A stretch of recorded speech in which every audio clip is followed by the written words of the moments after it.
이번 시간에는 연산 개념에 대해 소개하고 기초적인 연산자 몇 가지를 함께 알아보도록 하겠습니다. 연산이란 식이 나타낸 일정한 규칙에 따라 계산함이라는 뜻을 가진 단어입니다. 우리의 자바스크립트에서도 일정한 규칙을 적용하여 데이터를 계산할 수가 있는데요. 당연한 얘기지만 그러기 위해서 사용자는 자바스크립트 코드를 통해 연산을 처리하는 식을 만들어야 합니다. 그리고 식을 만들 때 사용하는 기호를 바로 연산자라고 부릅니다. 어떤 기호를 사용하느냐에 따라 코드가 처리하는 연산이 달라져야 하기 때문에 자바스크립트에서 사용할 수 있는 연산자의 종류는 무척이나 다양합니다. 이번 시간은 연산자의 첫 시간인 만큼 정말 기초적인 연산 및 연산자 두 가지만 알아보려고 해요. 산술연산과 대입연산이 그 주인공들인데 사실 대입연산은 우리가 이미 해본 것이기도 합니다.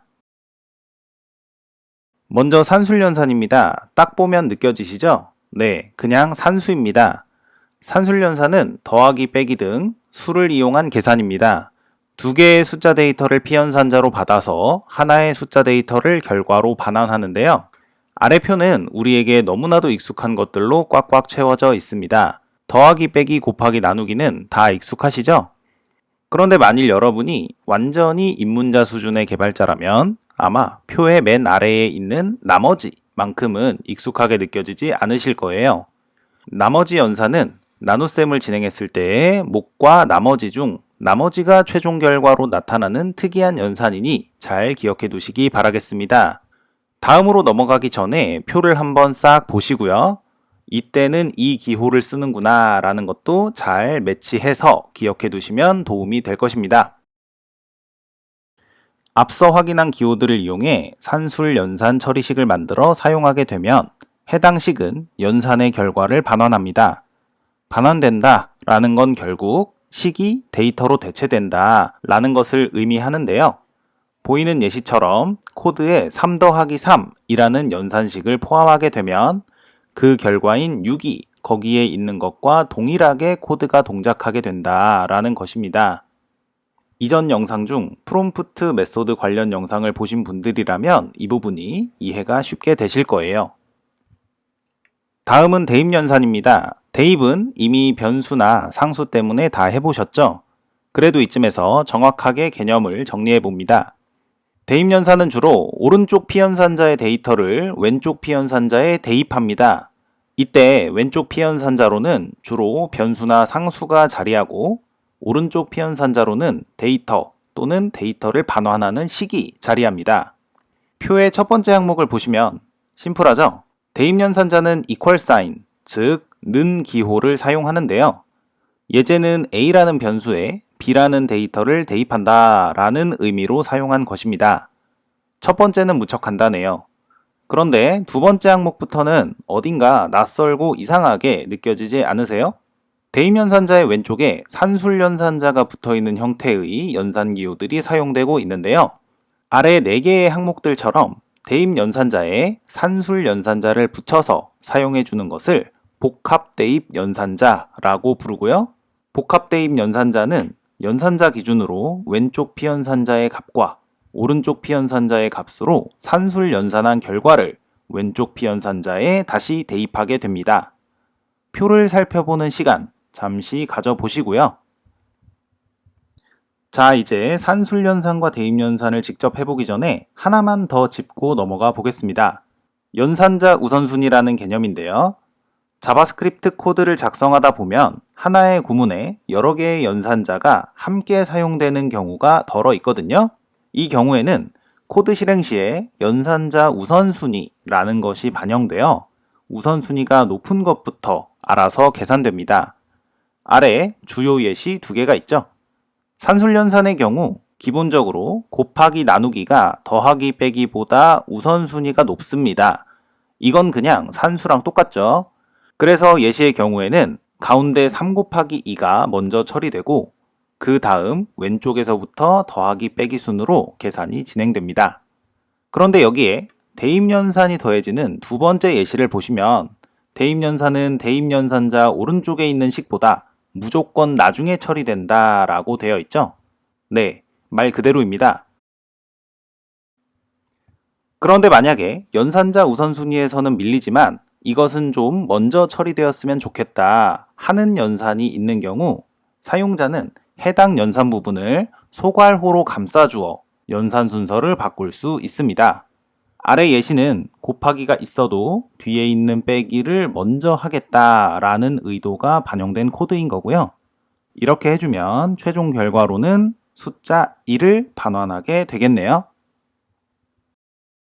네, 그러면 오늘도 역시 실습을 진행해 보도록 하겠습니다. 먼저 산술연산 5가지 종류와 5개의 연산자 확인해 봤잖아요. 예를 들어 내가 3이라는 숫자와 4라는 숫자를 더하고 싶다. 그러면 3과 4 사이에 더하기 기호를 사용해 주시면 됩니다.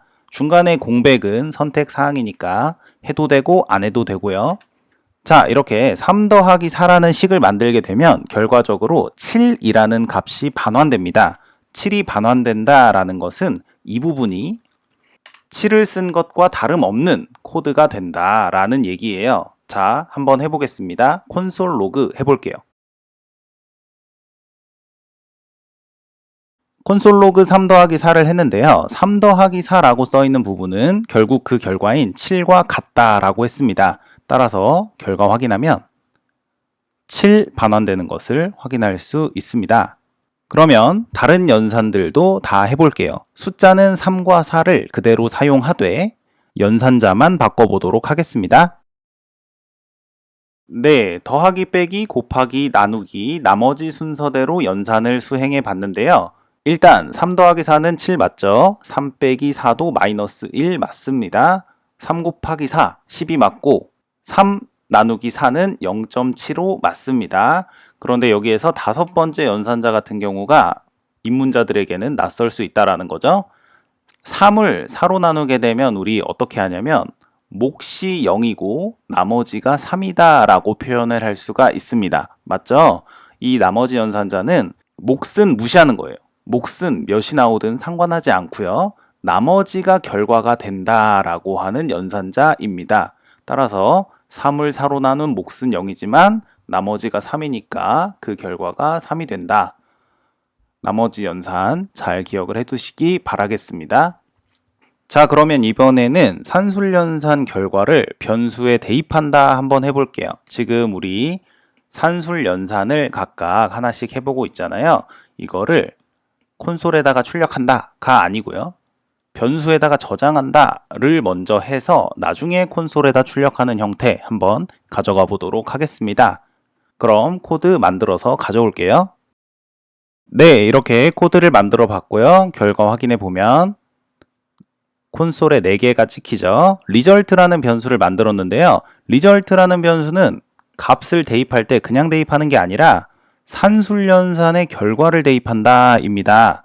우리 대입연산자 특징 아시죠? 대입연산자는 연산자 기준으로 오른쪽에 있는 데이터를 왼쪽에 있는 변수에다가 대입한다 라는 규칙을 가지고 있습니다. 따라서 오른쪽에 연산식이 있으면 그 연산식의 결과를 만들어서 그 다음에 변수에다가 대입을 하게 돼요. 따라서 1 더하기 1 빼기 곱하기 나누기 다 그 결과대로 리절트에 대입되고 콘솔에 찍히는 것을 확인할 수 있습니다. 자, 여기에 더해서 연산식이 조금 복잡해졌을 때의 경우도 확인해 볼게요. 우리 연산 같은 경우에는 한 식에 여러 개가 쓰일 수가 있다라고 했죠? 지금 추가하고 있습니다. 자, 1 더하기 1 더하기 2 더하기 3 더하기 3 이렇게 하면은 연산자가 4개가 사용된 거죠. 더하기를 4번 해야 된다 입니다. 근데 이 4번 하는 거는 문제 없어요. 일단 대입연산자 기준으로 오른쪽에 있는 거니까 얘네가 무조건 먼저 된다 이고요. 그리고 더하기는 우리가 알고 있는 상식대로 왼쪽에서부터 오른쪽 방향으로 쭉쭉 진행이 됩니다. 1 더하기 1 더하기 2 더하기 3 더하기 3 이 순서대로 진행된다라는 거고요. 결과를 확인할 때도 아무런 문제가 없습니다. 자, 그런데 여기서 추가로 알아야 되는 사항이 또 하나 있습니다. 바로 연산자 우선순위라는 거죠. 이렇게 더하기만 있을 때는 더하기가 앞에서부터 순서대로 진행이 돼요.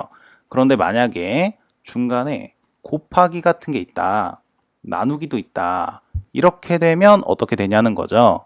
일단 이렇게 있을 때는 나누기와 곱하기가 우선순위가 먼저인데요. 나누기와 곱하기는 서로 우선순위가 동등하기 때문에 먼저 있는 나누기가 먼저 됩니다.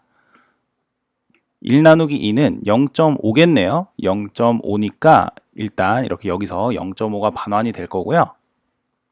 그리고 그 0.5에 곱하기를 먼저 해준다 입니다. 곱하기가 우선순위가 높으니까 0.5 곱하기 3에서 1.5가 이 부분에서 반환이 될 거예요. 그러고 나서는 앞에 있는 플러스, 뒤에 있는 플러스 순서대로 더하기 연산이 진행됩니다. 따라서 이렇게 5.5라는 결과 다시금 확인할 수가 있습니다. 맞죠? 근데 만약에 내가 연산자 우선순위를 바꾸고 싶다. 여기 있는 나누기가 먼저 되고 곱하기가 되고 그 다음 더하기 앞에서부터 하나씩 된다 였잖아요. 그런데 나는 앞에 있는 더하기가 무조건 먼저 됐으면 좋겠다. 그럴 때는 이렇게 소괄호로 묶어주면 우선순위가 역전이 됩니다. 소괄호로 묶어주는 방법은 우리 산수에서도 일반적으로 쓰는 방식이죠. 따라서 여기에서 이렇게 바꿔주면 얘 먼저 돼서 2가 돼요. 그러고 나서 나누기 곱하기 더하기 순서대로 진행이 되는 겁니다. 그 결과값이 6으로 바뀌었네요. 그렇죠? 네, 이런 식으로 산술연산 해보기, 결과 대입하기, 우선순위 확인하기 해봤는데요. 아직 해보지 않은 마지막 한 가지 더 해보도록 하겠습니다. 바로 복합대입 연산자라는 건데요. 자, 먼저 복합대입 연산자가 없는 코드를 하나 만들어 보고 시작하겠습니다. 네, 코드를 이렇게 만들어 두었는데요. 일단 result라는 변수에 3을 대입을 시킨 상태에서 result에다가 result 더하기 3을 대입한다 라고 해놨습니다. 이거는 자기 자신이 가지고 있는 값에다가 3을 더해서 다시 자기 자신에게 대입하겠다라는 의미가 되는데요. 이것이 가능한 이유는 대입연산자는 무조건 오른쪽이 먼저다라는 특징 때문에 그렇습니다. 왼쪽에 리절트가 있어도 오른쪽에 있는 리절트가 처리되는 게 먼저다라는 거예요. 그래서 결국 얘는 3 더하기 3을 수행한 다음에 6을 리절트에 대입하는 형태로 진행이 됩니다.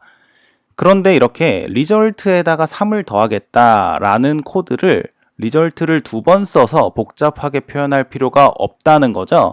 왜냐하면 우리에게는 복합대입 연산자라는 것이 있기 때문입니다. 복합대입 연산자를 사용해서 코드를 이렇게 바꿔주잖아요. 그러면 이 코드 자체가 리절트에 있는 값에다가 3을 더해서 갱신하겠다라는 의미가 됩니다. 따라서 이렇게 써줬을 때랑 이렇게 써줬을 때가 같다라는 거예요. 결과가 그대로 유지되는 거 확인할 수 있습니다. 그러면 여기에서는 리절트가 6이잖아요. 그러면은 다른 것도 해볼게요. 나는 리절트에 있는 값에서 2를 빼서 다시 리절트에 대입하고 싶다. 결과적으로 리절트를 4로 만들고 싶다. 그러면 어떡할까요?